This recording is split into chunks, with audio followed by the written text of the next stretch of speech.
Um, a little background. Bev's business name at the time was Inner Dynamics. And that name impressed me so much. It really described the work that she does.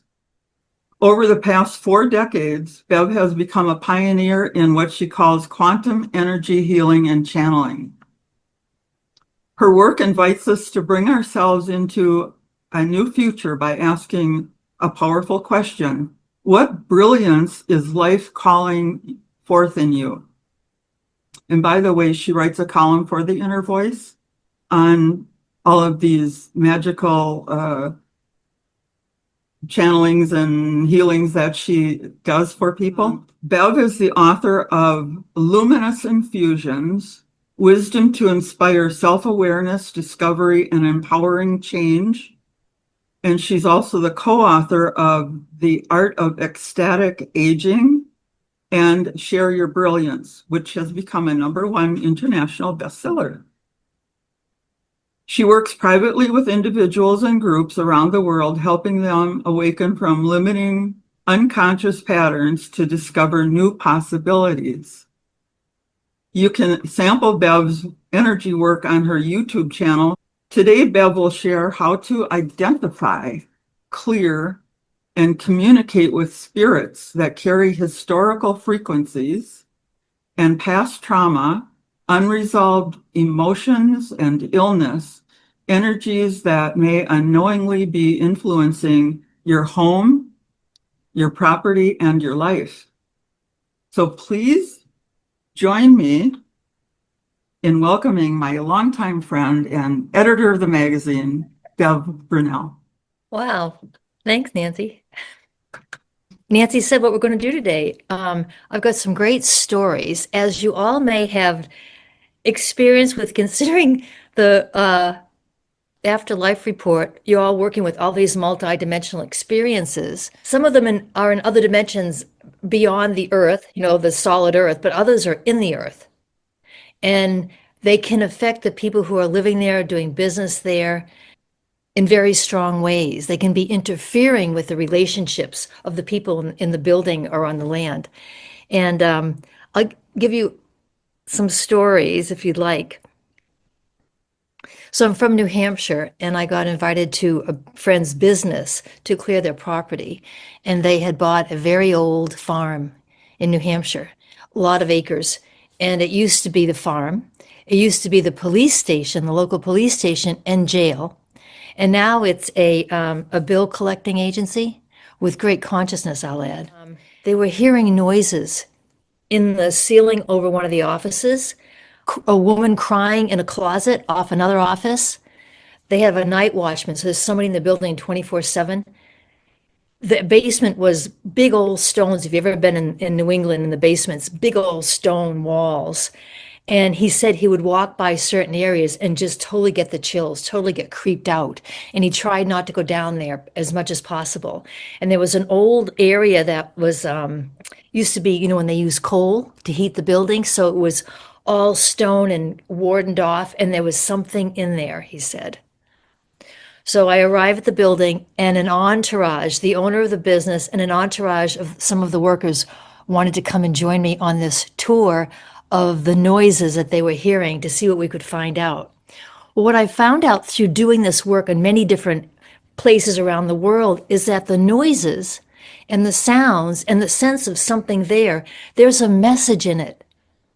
There's a message in it from the beings, from the energies, from the entities. There's a message perhaps for someone particular in that building, perhaps for the community, who knows? But there is a message, and once the message is received, then they are more free to go. Like they're committed to their contract, they're committed to their mission. Others might be there because they don't even know they're dead, as you all know. And they're just living their lives in a loop, in a repetition, every day, every night, just repetition.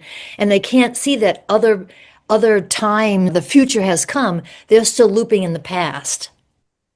And you can feel it. So just like intuition has many flavors, you need your intuition to notice the energy in your building, on your property. So think about it. Tune in for yourself. When your intuition, I'll call it, speaks to you, is it words? Is it a feeling, a sensation somewhere in your body?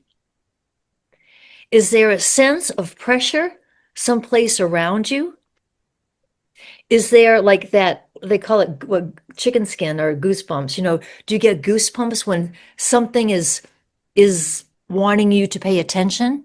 There are many other ways, but just noticing what is your flavor of how your intuition works. And that can be your multidimensional language. And what I do is to say, when I'm not sure what the language is, I'll ask them to speak in English. Or if I'm working with a client, I'll ask them to speak in like Chile, to speak in your native tongue. Because then the message to me comes deeper into the heart. It comes deeper into the essence of the being, and it's more freely received. So here's this farmhouse. Not these big footsteps, kind of like the envision was like these big boots, this big man maybe, just walking over the ceiling of this office every afternoon. All right. Let's get into a meditative space. So what I'll do with you right now is I invite you to bring your awareness from all the thinking and skepticism and wondering, bring your awareness down into your heart space. It might help you to put your hand there. Bring your awareness down into your heart space. Notice your breathing. Notice the rhythm in the heart space. And I invite the light in the heart to grow lighter and brighter and softer and richer in its energy within you, within each of us. Notice what happens when I say that. And with every breath, that heart light will grow in its glow, softly, gently, kindly. And then I ask, what is the wisdom that you have here that we haven't been able to receive? And I don't remember what it is right now, but it was awesome. People were like, there was value in the information. There was an important message in the information. So, okay, is there anything more? And then if there are any questions or unclarity to be cleared up, ask those questions. So we did. As the conversation went on back and forth, when it was completed, and it was clear that people downstairs in the office had received the importance of the information, I invited the being to go to the highest frequencies possible for it. Because I don't know what that is, but I know that it's not where it is now.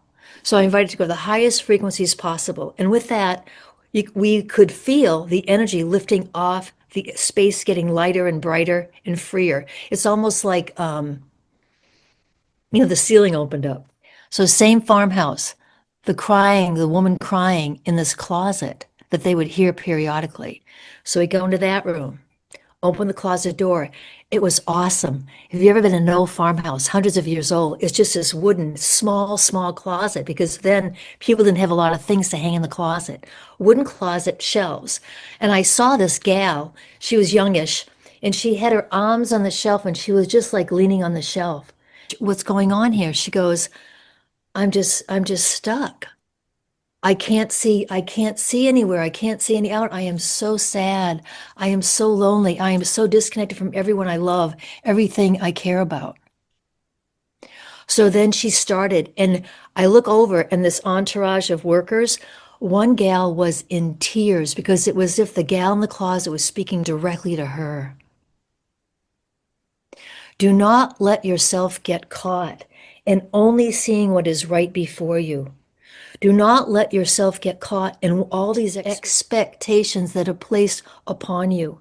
It will put you in a closet of total limitation. Eventually, you will notice that, but you may not. And this gal was like, oh, tears. And she went on and on and on. So as the message was given and received, I asked her if she was complete. And would she be willing to go to the highest realms possible to set herself free? And of course, she said yes. So with that, everybody felt the shift, the lightness, the spaciousness, her leaving. I can feel it right now. It blows me away because I never know what to expect.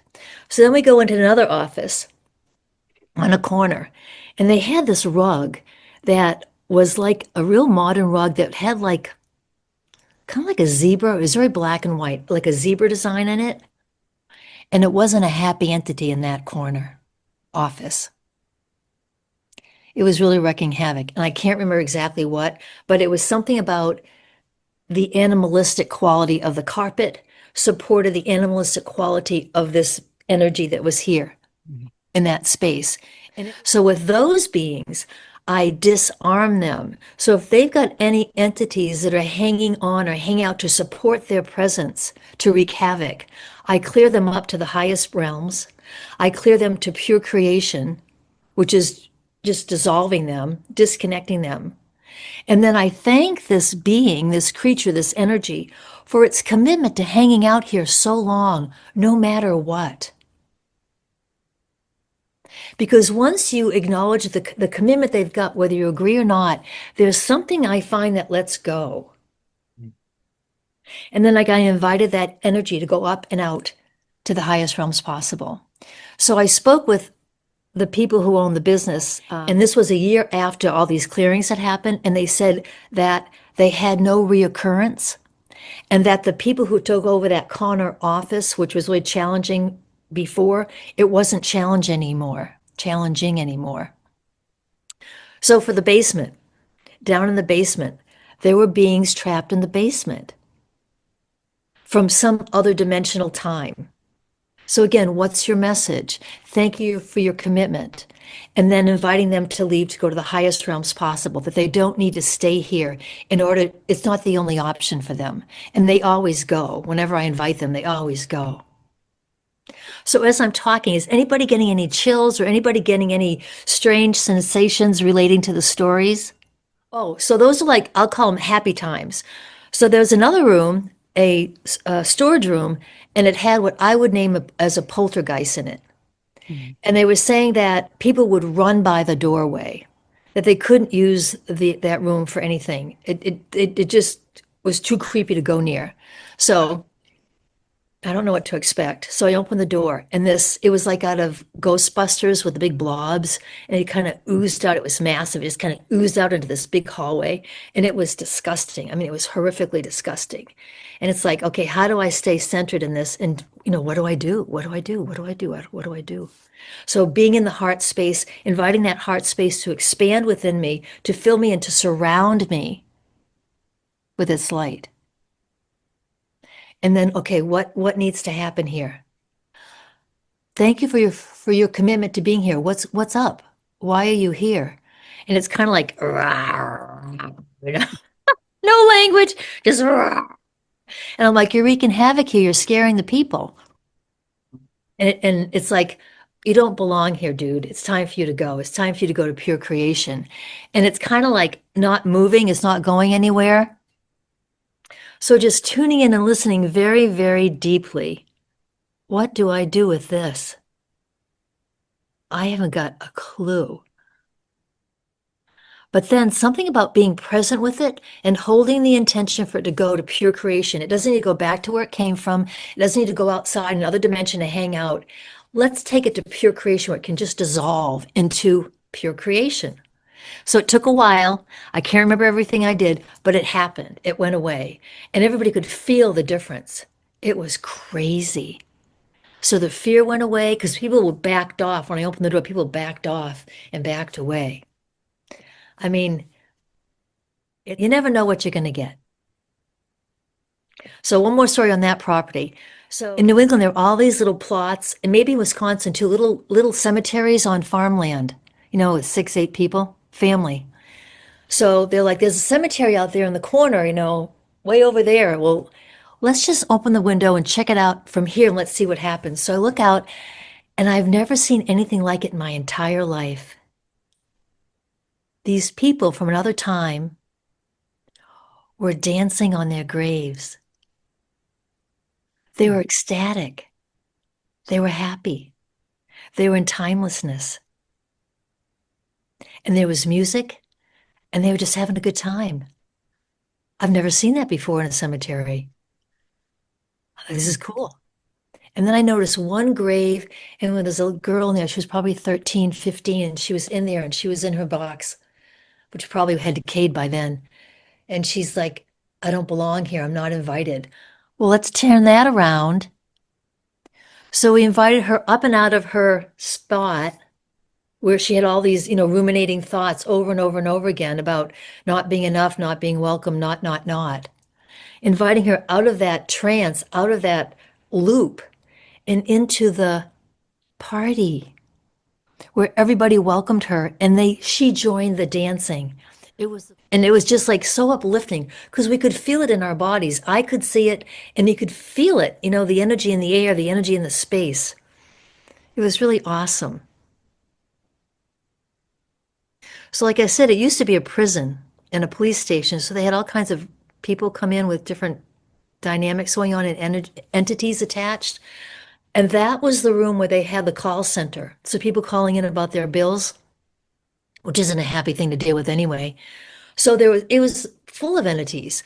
So clearing the entities that are living off the angst, the fear, the doubt, the worry, the trauma, the drama, the dead end possibilities, what's possible, and the people there who have to deal with this. So clearing that space, energetically commanding those beings to go to the highest frequency, to go to the highest light, to go to pure creation, and disconnecting any cords, curses, spells. But before, and I wanted like a training here, before, don't ever cut cords in my world. Don't ever cut cords. You want to call your energy free, clear, and pure from the cords. Send their energy free, clear, and pure to them, and then you watch and the cords will dissolve because nothing's holding them in place anymore. So you don't want to cut it. If you cut it, they've got your energy. They're off with it. But you call your energy free, clear, and pure home to you. There's more of you here now to be present and current in your life, to be current to the current of creation, the current of pure possibility and wisdom and so forth that's happening. But great stories. And in fact, I was going to ask you to share that one that you had just shared about the dancing on the graves. And that saying, haven't you heard that saying before, they're dancing on their graves? Mhm. So when I saw it, I was like, oh my God. And they were kind of like Amish type people, those kind of clothes, like, 150, 200 years ago. And it was just happy. And I said, do you all want to go on to higher realms? And they're like, we're happy here. They aren't hurting anybody. And I'm like, it's an option if you want. I'm not making anything happen here. It's up to you. But they were just dancing. I'd like to ask you a question. I've learned over the years that when a spirit is attached to a person, it can cause a lot of illness or disease or other, mental problems. Can you speak to that? And do you have any examples? I don't know if I have a direct example, but I know that like you can have family members, even if there's a longing and a sorrow and guilt and shame attached between the two, then it can keep them here, so to speak, and keep them entangled and they can't be free. So what I find is, oh, I do have an example. Me and my mom.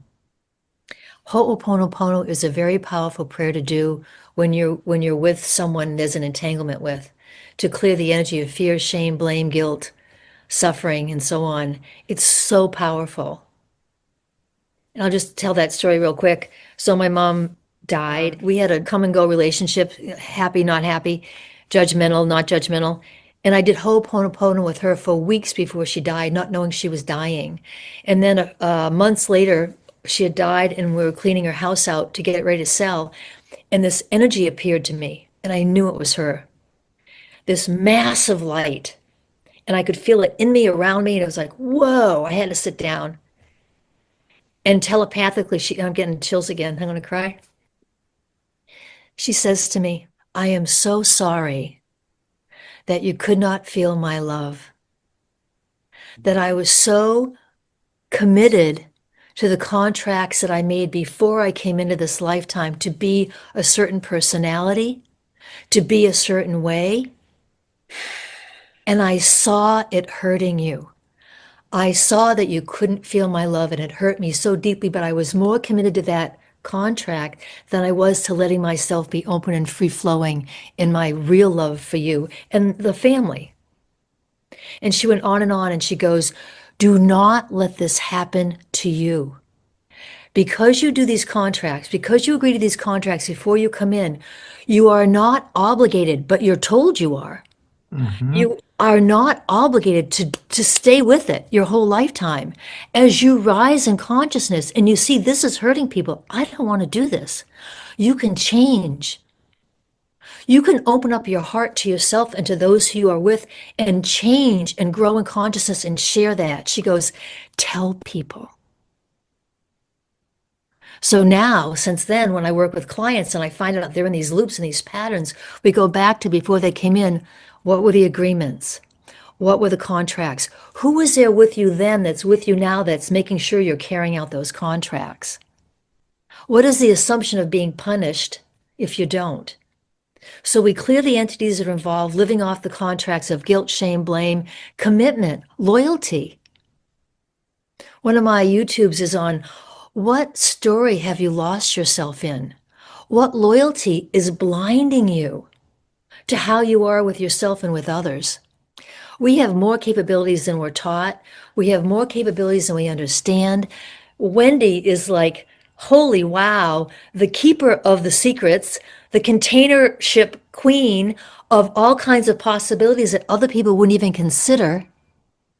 She has archives and futuristic ideas and support systems for us to wake up out of the trances that we've been trained to be in or assumed we're in, but we don't have to be caught. Does that answer anything, your question a little bit, Nancy? Oh, yes.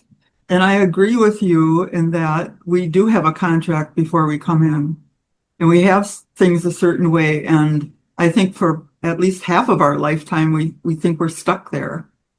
But we can always, I don't know how to say it, reach higher into spirit and ask for help to get out of these, to move through the contracts, I should say, to change the reality that we're in and stop the loop, as you say. And this work is really inner dynamics. It really is. It is dynamic. Yeah, yeah. And there are secrets in the earth, like I talked about the cemetery where there's markers, but there's also people buried in the earth that there are no markers, there are pets. There are wars that have been fought and battles that have been fought where the people died and just they were there and they're under your house, your home, your business, your property. And the spirit is there like what? Maybe they're still in anger. Maybe they feel helpless. Maybe they still are warlike. Who knows? Maybe they had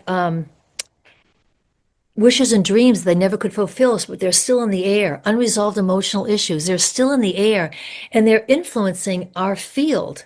They're influencing the quantum field that is informing us, but we can't see it. We don't know it's there. So we might have situations with our partner, with our family, with our coworker that is a battle.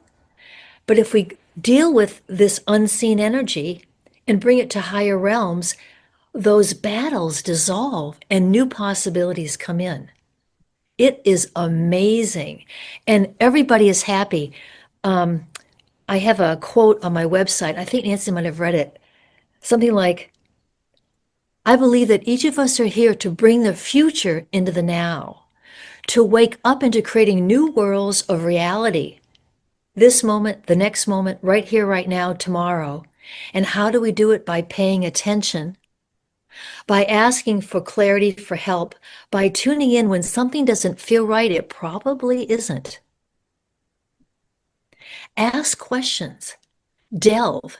I was taught not to ask questions. I was taught as a Catholic, you don't ask questions. The authority is there for you, and there's a wall there. And I'm still learning to ask questions. Like to doctors, they say this, and I don't think to ask a question.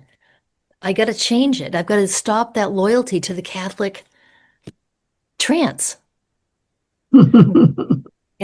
I'm going sideways. But so the people that are there under the earth, they literally bow. Thank you for seeing me. Thank you for finding me. Thank you for freeing me. Thank you for acknowledging me, for honoring me. Bev, are you saying that these souls have not gone on to the next life? Yeah, there's a lot of them buried. They don't know better, or they died in this war, and they're just like, there they are. They're just stuck. And I don't know why. I don't know why. but all I know is that we've got the capacity to help them go higher. Well, some people think that when they die, they can't go on because they'll lose track of their loved ones. They won't be able to communicate with their husbands, their daughters, their sons, their friends, their lovers. So they're afraid to go higher. Mhm. But if you explain to them, when you go higher, you can contact way many more realms, and you can contact your loved ones a lot more easily and readily than if you're hanging out in the chair next to them all day long or poking them in the middle of the night, or helping them burn their food so they'll pay attention because they're not getting it. But from a higher place, you've got more capacities to actually communicate with anyone, anywhere, in any dimension.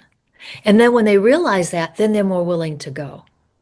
They're not being pushed away, they're being refined in their capacities to actually relate to the ones that are here in a very heartfelt way, and not from their lower self, I'll call it, the one who's addicted and angry and mean and abusive, but the one who's in their higher realms of open-heartedness and wisdom. Any other questions? Regina. Hi, Beverly. Beautiful, beautiful, beautiful. You were talking about the graves. I lived near a historical cemetery. 1883 was when it was established.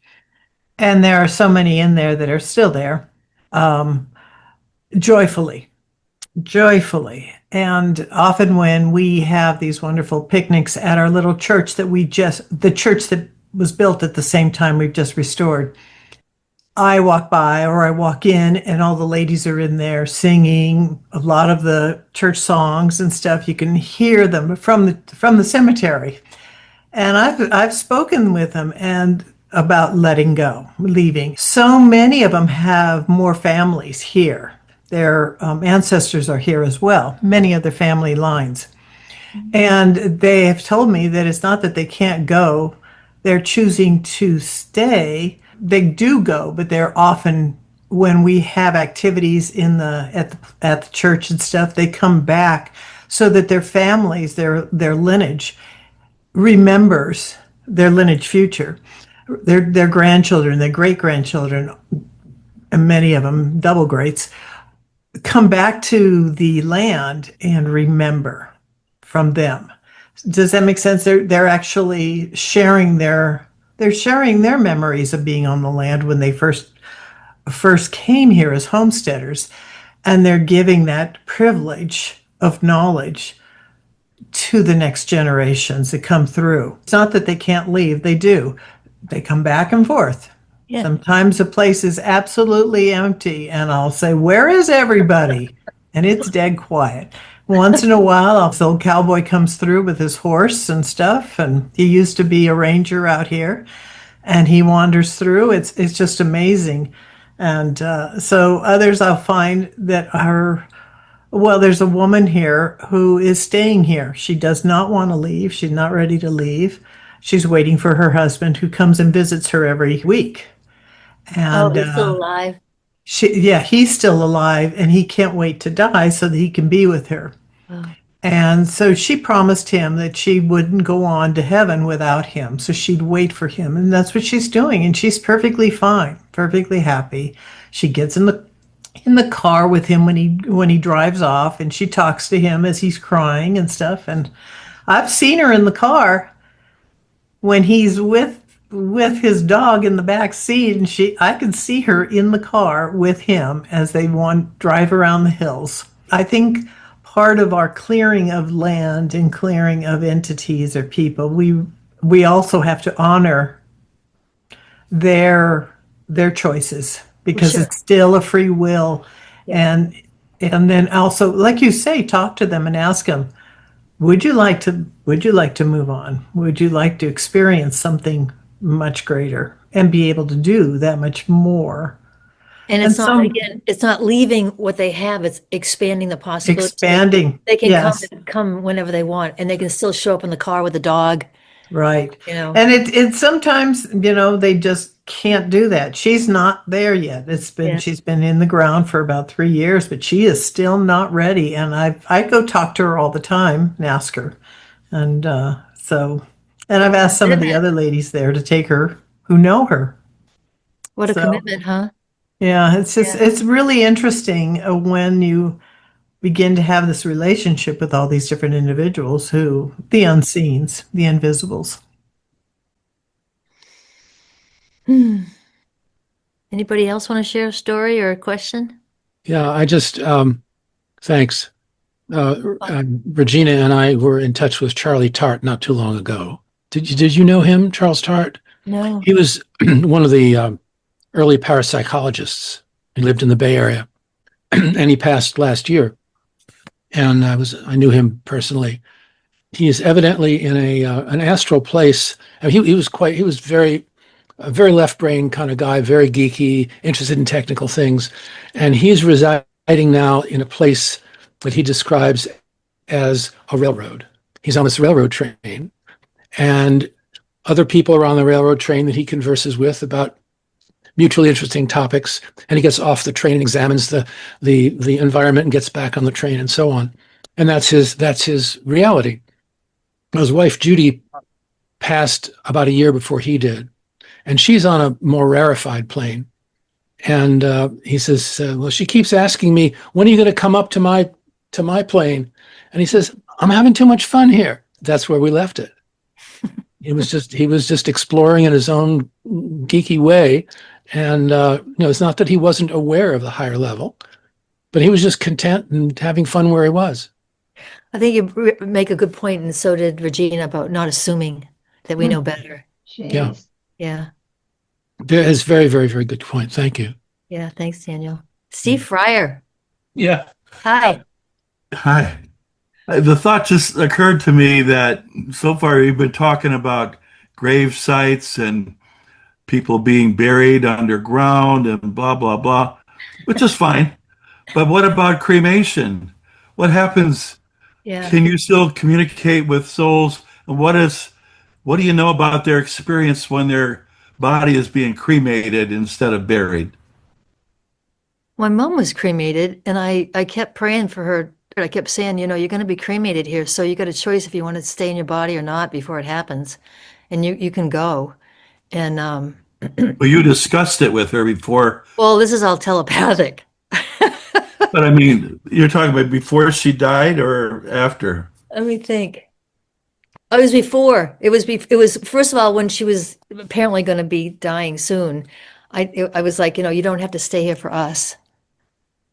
Whenever you need to go, you can go. But then it was probably after she died, because I took her like that day, and I was like, whoa, I got to make sure that her spirit's out of her body before they cremate her.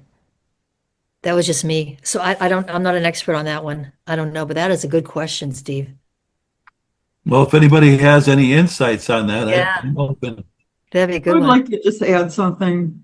What I learned years ago is what my understanding is that the spirit takes like 3 days at least to leave the body completely. So don't cremate within like the first 24 hours or something, because the spirit might not have left the body.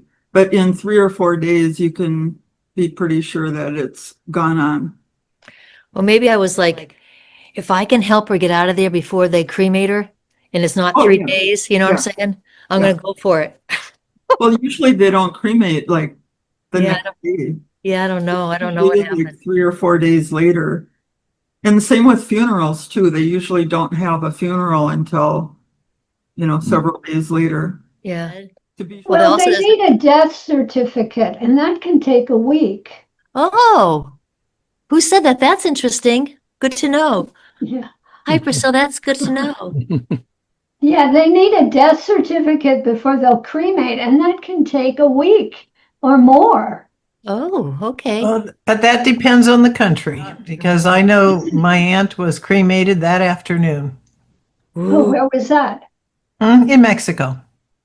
Oh, I have not visited with any, personally, have not visited with any a spirit who has seen or experienced their bodies burning, except for the death with the Challenger crew. Now, my mother was cremated, and but I asked her body, her spirit, and I talked with her spirit for about 48 hours before she actually died. I invited her spirit on out, and it did. She came on out. and she was just a shell. And I did that. I've done that several times. And my husband, as a firefighter, has seen people die burning to death. And at that point in time, he's saying, come on, let's go. We go. We're going. Just let your body go. Oh. And he talks to them. He saw a lot of death, or as it's going, whether it was, from one accident or a fire. He would mentally talk to them. And sometimes he talked out loud. He'd get real close to them, as close as he could to their ear, to say, let's go. It's time to go. Wow. So I don't know, Steve. It's a really good question, though. And I think I'm going to really pay attention. I'm going to ask hospice, too, about that, because hospice has definitely experience with people leaving much, much earlier than the mortuary takes them, the mortician. But that's a really good question, Steve. I'm going to ask around, including asking the spirits, hey, how'd you die? Thank you. I have a friend her brother-in-law and his two sons died in a plane crash a couple of months ago. And she's telepathic, she does energy work, and she saw that they left their bodies before the crash. And I, just like you never know the wisdom of things. But it's the wisdom of the higher self, Beverly. It knows. Yeah. I've heard that many times, that sometimes when death is inevitable, say an oncoming crash or something like that, that the individuals can be are sometimes forcibly withdrawn from their bodies. Yeah. But it's only in a situation where death would be inevitable, even within a few seconds, but evidently it happens. I wanted to say something about cremation, but Lloyd had his hand up and want to let him. Why don't you say first. something about cremation, then I'll add my 2 cents and then change the subject. Okay. All right. My late partner, Jane, who died in 2007 of cancer in hospital, she left her body about 10 minutes before the body expired. But she was cremated, and she had also been an organ donor. So at the cremation site, I was allowed, they had the cardboard casket and everything, and they took the lid off and allowed me to see the body. Part of me was in grief, and part of me was just so aware that she was not there, that the body was just minerals.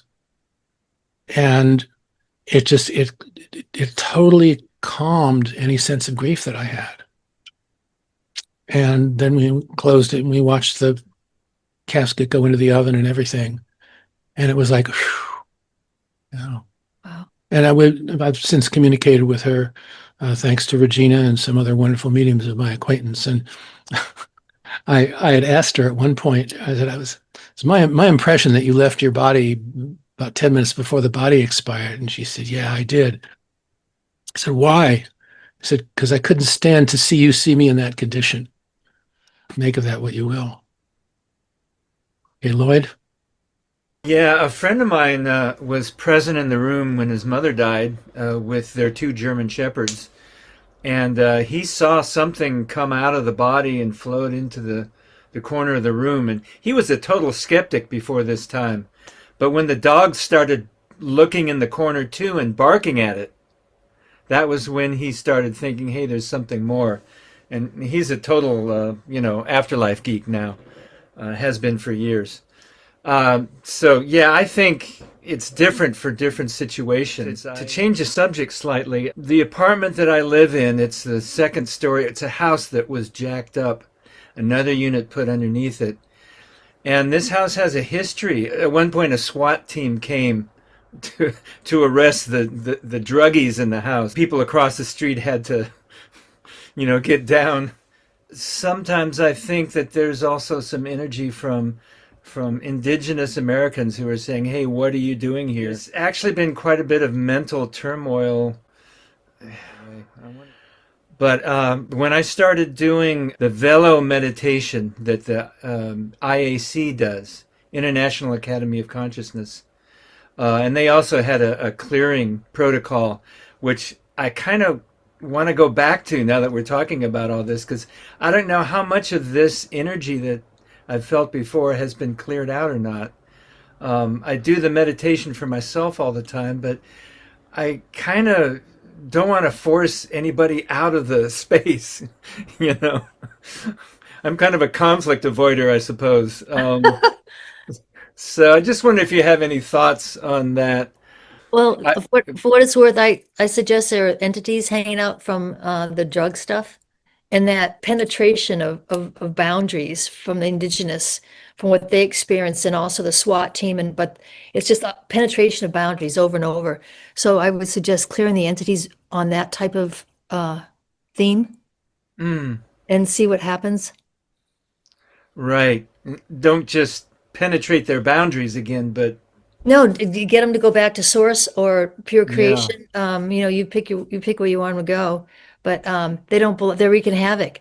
This is what I notice, and maybe you agree, maybe you don't. But what Yeah. I see am shown that these entities are living off anger, resentment, whatever. They don't see that we are human beings with a life, with a family, with a job, with whatever. They just see a food source, and they take their little suction cup, go.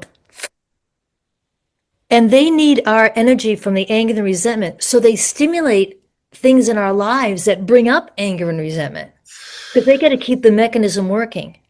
It's totally not personal. Yeah, yeah. But if we notice it and go, wait a minute, I'm not willing to be your source. So then you disconnect. You call your energy free, clear, and pure home to you. You set them free to their energy, and you go to the highest realms. Or sometimes I'll send them out to the cosmos in a little bubble and like, you hang out here for a while, don't bother anybody. Um, whatever, just being creative. But there's Yeah. also, yeah, I like the image, it's probably more than an image of taking my energy back and giving them their energy back, separating that way. I really yeah. like that. And then you can also look on your system and see if there's, I call it like a Velcro effect, where their cords, they're out there like an octopus. Ooh, where can I go and attach a suction cup? So you want to close down your Velcro to that. So you Yeah, want to yeah, notice where the attachments were, call your energy home, free, clear, and pure, and then seal off that welcome, so to speak, or that radar. yeah, yeah. And you can check for implants too. If there's any implants, send those out. Make sure you're not a garden for them coming at you again. I tend to think that I've had an implant for a long time, and I'm not sure if it's bad or not. I mean, like since I was a kid. Um, and I, Lloyd, are you talking about a physical implant?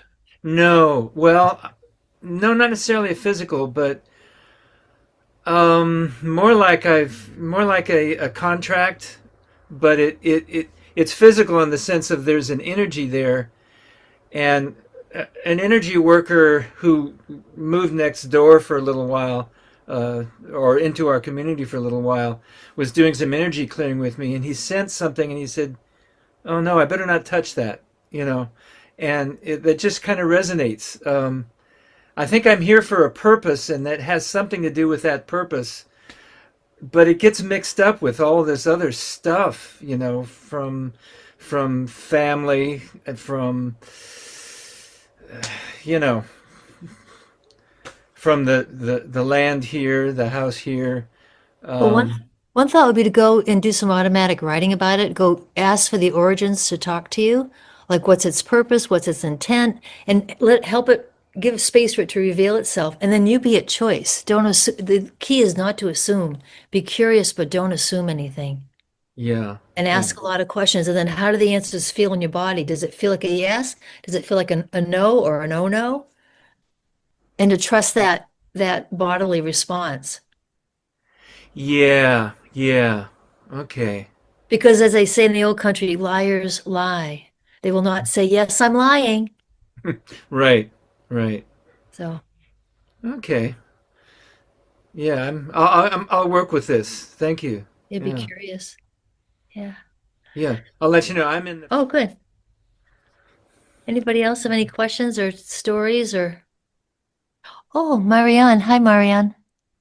Oh, hi, Bev. I'm enjoying this tremendously, and I'm, I think, a little bit at a different place, like many of you. But I'm, connecting a lot with my son Alex, who transitioned, as you know. there are definitely many stories, and I think that's all I'm saying right now, but I'm really glad I'm here. Oh, good, good. Thanks for joining us. Thank you for offering this. Yeah, you're welcome. It's Wendy's Dammit. Thank you. Anybody else want to share anything? I just want to add something that I thought of while you were talking Yeah. about the people on the other side who the spirit hasn't gone on. And seemingly to us, it's hundreds of years maybe, or quite a few years, but there's no time on the other side. And it's hard for us to comprehend that, I think. But they're just in a moment that goes on forever, right? That they want to either cling to a loved one here or whatever their intention is. Yeah, I don't know. Is that true in your work, Beth? I don't play with time. I mean, to me, all time is now. Yeah. Everything is multidimensional, quantum fields, all the overlays. That's why we can tap into the Native Americans who were here hundreds of years ago, or the Portuguese that were here in this Mill Valley area and so forth. You can tap in because it's now. Well, I think that's what I meant, but it's a difficult concept to describe because we look at it like, hundreds of years ago, but they're in a moment. They're in like a forever moment that's right now. They don't know that they've been, let's just say, stuck for 100 years. Yeah, yeah. And I think, have we ever been stuck in a forever moment? I think so. Like the automatic response to something every day, the same old, like someone says something, we snap back. It's like, can we take ourselves out of that timeless repetition and go, wait, what else is here? So the same for the beings on the other side, so to speak. If you're curious to what else is here, well, let's find a way to explore. But if you're not, it's okay. But if you're hurting somebody, I'm sorry, there's a limit. There's parameters here. There's respect and honor that we need to generate, create, and call for sometimes when the other sides aren't engaging in a way that's honorable or honest or whatever you want to call it. So oftentimes we are in a trance, right? Yeah, We're in absolutely. a trance of one sort or another. Yeah.